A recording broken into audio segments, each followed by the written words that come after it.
Hey, Brett. How you doing? Thanks for inviting us back. Good to see you. As promised, I brought our manufacturing specialist, Michael Patrick McKinney. He's been Great to meet you. Yeah. Please have a seat. So it's been a few weeks since we talked. Have you been doing? Family? Living the life. Living the life. Played a little golf, did a little fishing. It's good to be in the Panhandle. Yeah, I guess same thing for us as far as traveling to clients' locations go. Panama City's probably up there, so. Yeah, can't complain about getting to be in the nice warm Florida weather for a few days. Emerald Coast. Yeah.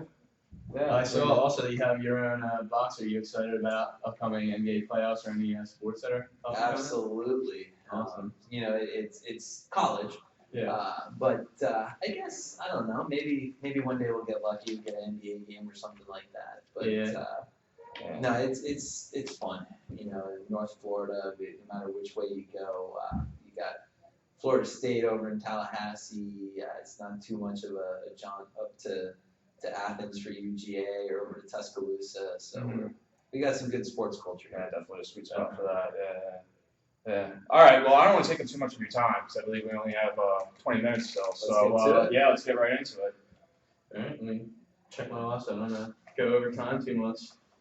Our first concern that we wanted to talk to you about is your new equipment that has not yet been evaluated. We would recommend to do a BPP form, which is a business and personal property form. Okay. Specifically, we're recommending agreed value as well as replacement cost. Agreed value means that basically we and the insurer carrier will agree on the values of your building, personal property equipment, and everything like that.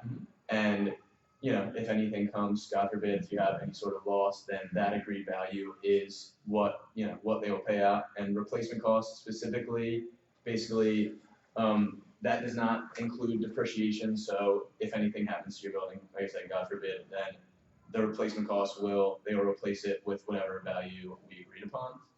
Wait, so agreed value would be for the equipment and replacement costs for the physical buildings?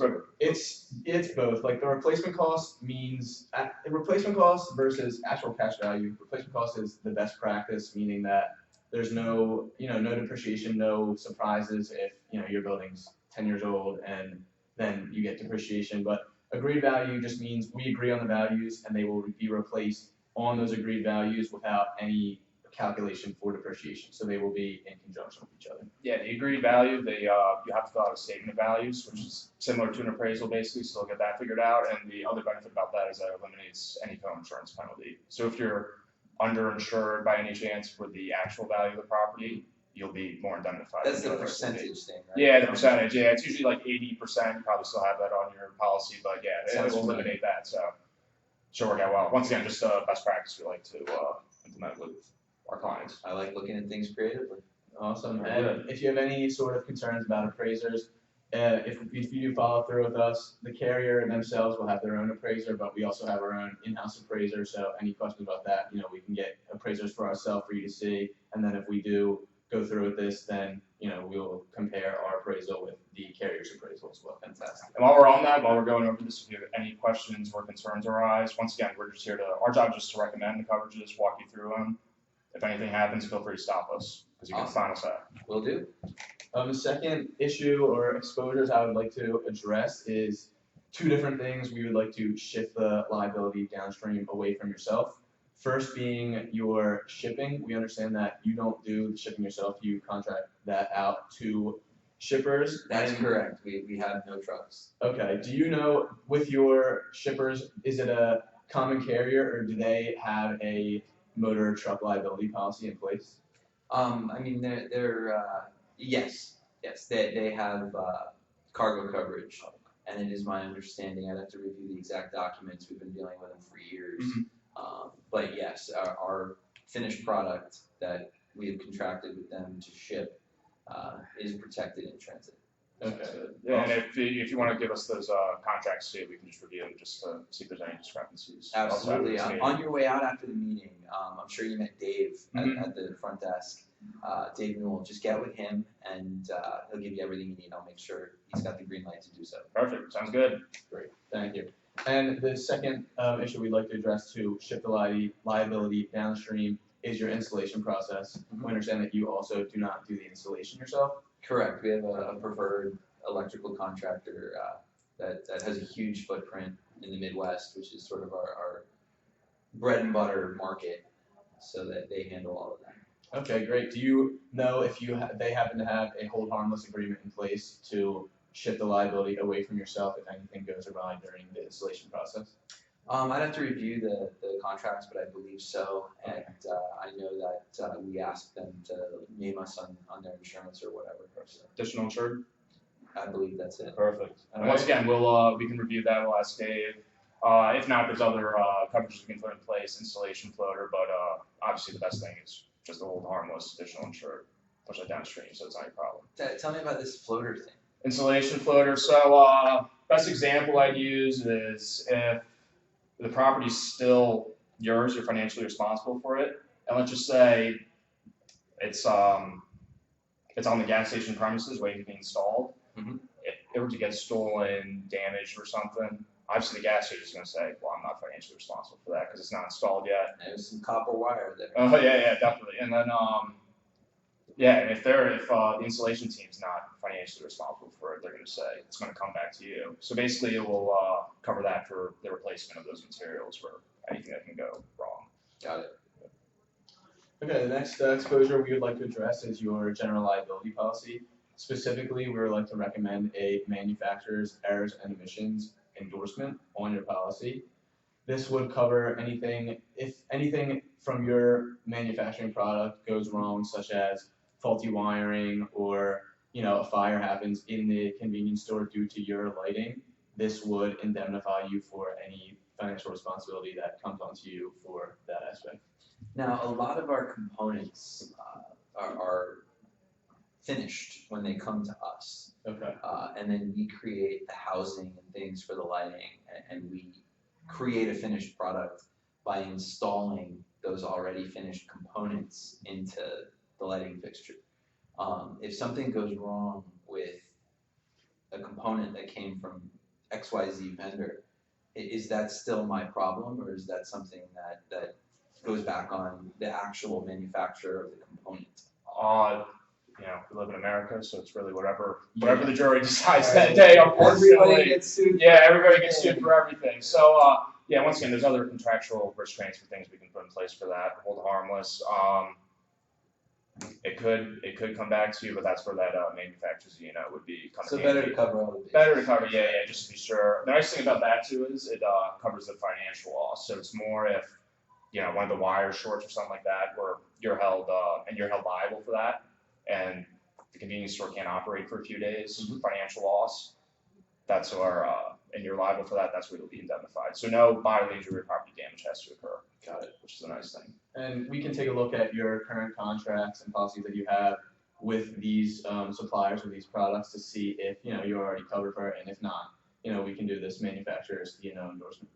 And the other endorsement we would like to recommend for your general liabilities policy is a products and completed operations aggregate limit increase. Okay. If anything goes awry for products or completed operations, such as faulty wiring, if anything catches fire and causes either property damage or bodily injury, these policies and claims can be extremely high in number, monetarily wise. So we're just recommending, increasing the limits so you are fully indemnified and these limits don't be exhausted before the loss is fully covered. What limit would you recommend? Standard's usually 1 mil, 2 mil. We'll probably go with the 2 mil, and then we were talking about an umbrella policy later on, which will cover the access and drop down to basically become your primary commercial general liability policy. So that'll work out too. And obviously, like he was explaining, if something were to happen to your lighting, it caused a fire, cars are getting destroyed, the convenience store is getting destroyed, that's a pretty hefty sum. Pretty hefty, explosions, everything. That's a pretty hefty sum you'll be liable for just from the property damage, bodily injury standpoint. So it's good to be, just make sure you're fully covered for that. Sounds good. And the next exposure we would like to address is your auto exposures. First question I'd like to ask is, do you rent any cars for business purposes at all for your business? Rarely. I can't say never. We might travel somewhere, go do a site visit or something, and hop on a plane and wind up in a rental car, but rarely. Okay. So we would like to recommend, a hired auto coverage, but also we know that you have 3 to 5 sales reps and you don't own any vehicles for the company itself. So we would like to recommend a non-owned coverage. So basically, we're recommending a hired and non-owned auto coverages, and both of these can be endorsed onto your general liability policy. Well, so the non-owned for these sales guys, wouldn't their personal insurance pretty much take care of them? If they're going to visit one of your clients' offices or something like that, technically you're held vicariously liable for that if they're in an accident or something. So obviously you're financially responsible for that under your business because they're in the mode of their business, I guess you can say, like business functions. And you already said it, sue everybody for everything. Sue everybody for everything. Yeah, Price of freedom in America, unfortunately. So, yeah. Once again, these are just extra protection blankets just to make sure in case everything goes all right. Yeah. Do the proposal with it in it, and we'll go from there. Absolutely. Sounds great. The next exposure we'd like to address is equipment breakdown. This is pretty similar to what you would expect from hearing equipment breakdown. If anything in your manufacturing facility breaks down equipment-wise, this interruption in business would be covered financially for you. Okay, so how is that different? Is that like lightning strike, power surge? If something were to happen, so let's say fire occurs in your building that's not caused by the equipment breakdown or something, faulty wiring in your equipment, the building and personal property coverage form will cover that. But let's just say one of your pieces of equipment explodes, obviously that's ruined, and the surrounding property will also be damaged. So that's when the equipment breakdown comes in and covers that. Let's hope that never happens. Oh, I hope so too. Not going to it. And also, we understand that you already have standard business income with extra expense coverage, but we would like to recommend specifically a contingent business interruption endorsement to this policy. We understand that you have one key supplier of electrical components. Correct. And if they were to be unable to supply you for any reason, that you would not be able to continue your day-to-day business operations. So this contingent business interruption coverage would basically indemnify you for the income that you lost when you were unable to manufacture due to the loss of this supplier. That's critical. I've got a question on the business income stuff. Of course.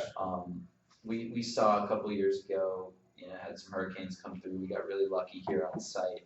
But I know a lot of people in the area who their premises, their business wasn't damaged per se, but like power lines went down like a mile or two away, so they were shut down, no electricity for weeks.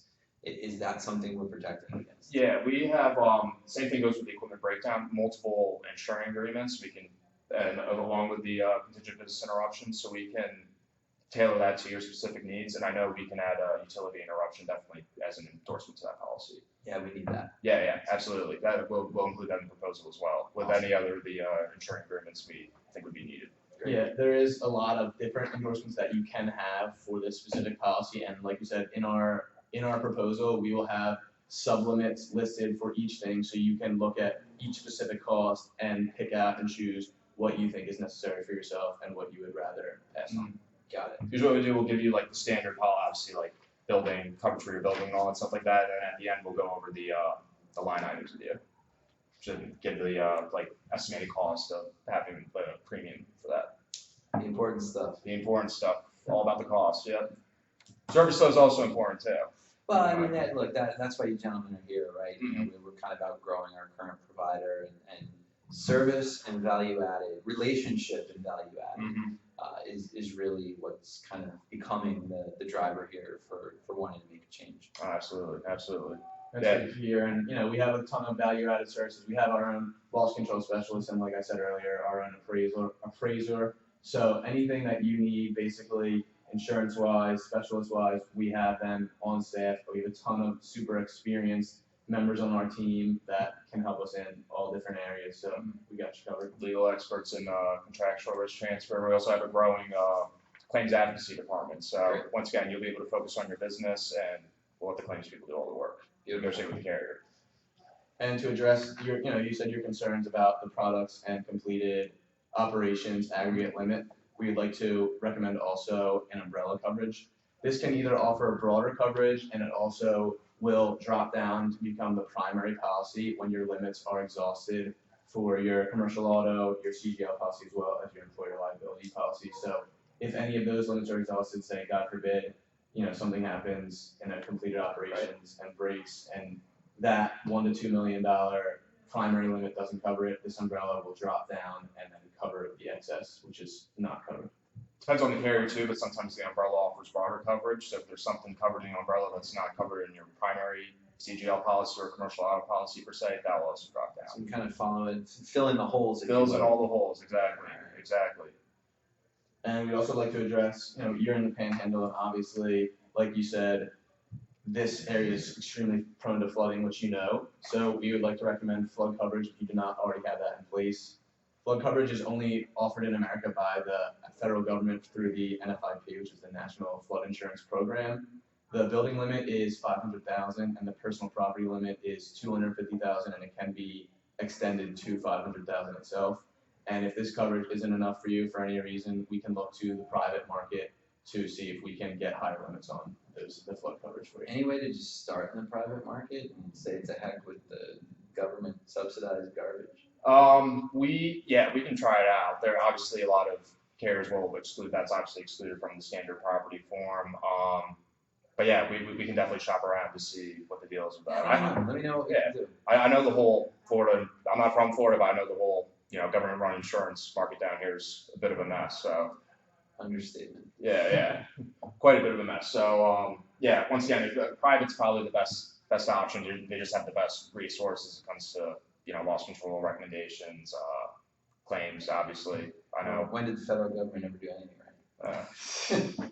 That's a good question. Yeah, We've dealt with a ton of similar policies and business owners, as well as claims for these. So we have a ton of experience with this, and we'll definitely shop this around in the private market and get you the best coverage possible for the best price. And obviously, with your new equipment, once we get that appraised, then we'll be able to adjust appropriately to your personal property limits for the flood coverage. Sounds good. To make sure it's all good. Because I know flooding, if salt water gets into that equipment, it's game over for that. So storm surge is nasty stuff. Yeah. Have you experienced any flooding at your place, IQL? We've been lucky.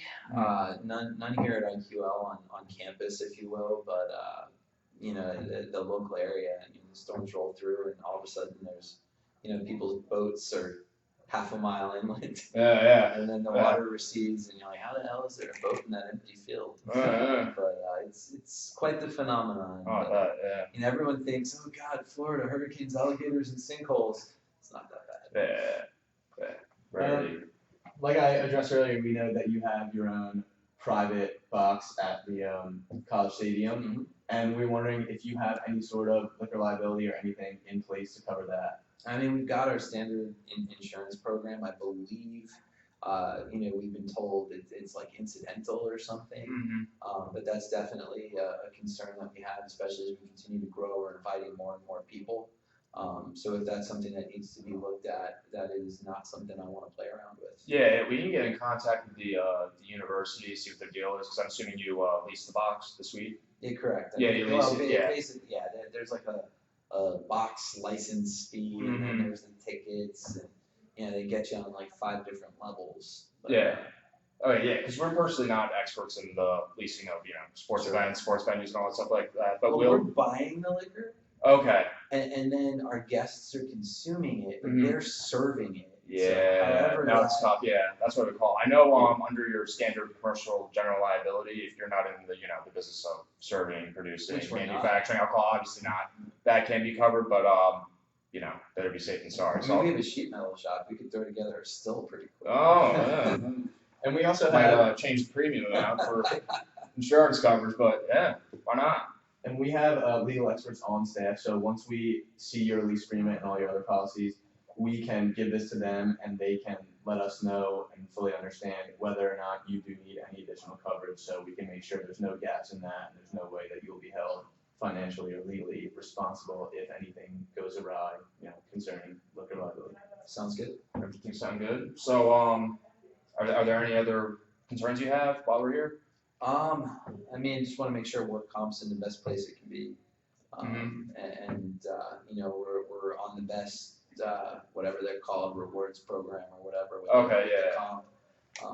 Other than that, not too much. Yeah, are you currently experienced rated or have any of the credit merit factors? Yes, yeah, we Okay. have a .89 mod. Okay. And, I know that we get like a discount or something for that, and then I know every comp carrier, some have it, some don't, but I know there's like rebate programs or ways to get, money back at the end of the year. So I definitely want to look for the most competitive situation with that. Absolutely. And as you said, the salespeople are usually out in the Midwest, so try to get a carrier or two just to mitigate any possible issues to make sure that they can write comp in that state. If not, though, it all comes back to Florida anyway, since that's where they're hired. So yeah, they'll all come back to Florida regardless, but might just alleviate any future headaches. Sounds good. Sounds good. All right, so gonna ask if we move forward to a next meeting, try to get some quotes going and possibly bind it within next few weeks. You said your renewal, I think, is coming up in early June, Yeah, May? it's like June 1st. Okay.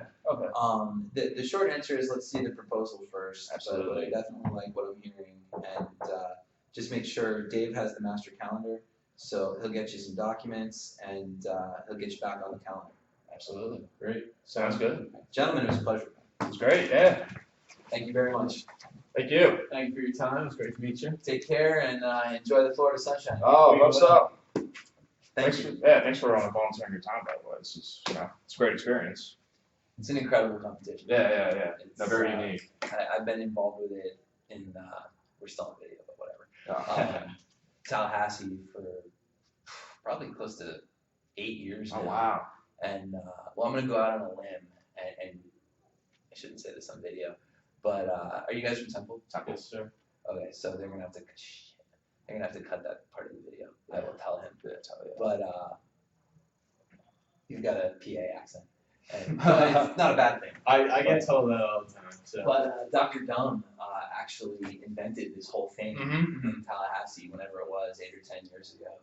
And it's incredible. Yeah. It's It's a very cool experience. So at the end of the day, too, it's still a free trip to Orlando. So Hell yeah. Can't complain. Hell yeah. See, I live here, so. Yeah, you're used to it. Yeah. I mean, I was staying in the hotel, and there's the association conference at the end of this, tomorrow afternoon and Friday, and so I figured I'll just hang around. But a little staycation. That's good. Yeah. What do you do exactly? I own an agency. Oh, very nice, very nice. Yeah, one of our the other kids that came from Temple, one person on the other team's thinking about starting his own agency down in Miami. So Tell him don't go to Miami. I'm not kidding. don't go to Miami. All right. Well, When you said you've heard the market here is insane. oh yeah. If he wants to start from scratch, you can come in, Eileen. We're breaking all sorts of rules, and the camera's still on it. You are breaking laws. I didn't even know about. Sorry. I saw the in the practice videos, people just start talking afterwards. But Yeah. Yeah. But That's fine. no, I'll get with the AV guy and we'll see what we can All do. right. Sounds good. But Miami's a mess. Tri-County in the Tampa Bay area, so Pinellas and Hillsborough County, which is Tampa Bay, and then Palm Beach, Broward, Miami-Dade, which is Palm Beach, Lauderdale, Miami. I would not start an agency down there for the life of me.